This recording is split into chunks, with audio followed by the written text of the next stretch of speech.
meio é melhor. Pode botar fé, cara. Que aqui ela Meio da trilha ou seguir um pouquinho pra cá? ela traciona bem onde que eu fiz aqui, ó. Bem no meio? É, ué. Ali, ó, é tudo firme. Se ela for patinar, acho que for patinar, você já subiu.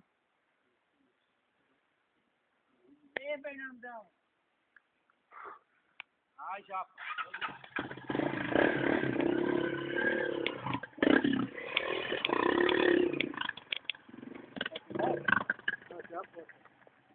Você não tem som.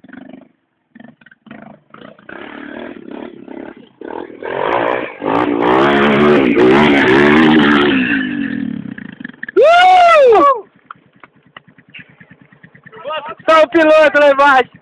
Olha muito alto. Vamos, Antônio. Se eu não me engano, acho que pegou ele fazendo assim, ó. A moto Lazareno não morre.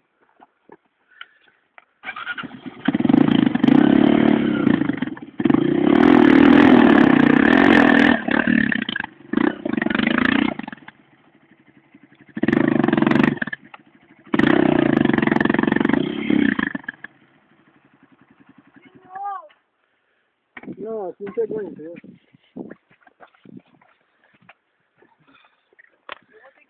Não pegou inteiro. Você vai, Daniel? Vou, ainda não. Não vou. Você vai? Vamos tirar uma breve, abrir o caminho. Mas deu pra dentro lá, não deu? Vai pra caralho. Não, mas o André come tudo. Você quer passar depois? Eu uso o cu do pneu, o cu dos outros é refresco. Olha que você vê andando no Superman aqui, rapaz, da moto. Entra no cu dos outros é refresco. É um Superman, olha lá, cara. Ele soltando a moto? Legal.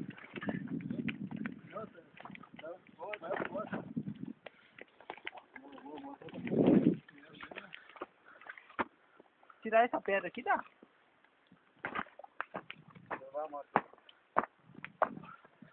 Mas essa foto você tem que colocar lá, hein, cara. Olha, Obrigado. você tá no alto, cara. Você tá igual Superman, assim, ó. Deixa eu ver. Faltou só a capinha do super trilheiro. Liberou. Mas você tá com a capinha, cadê falar que você tava voando, né? Olha lá.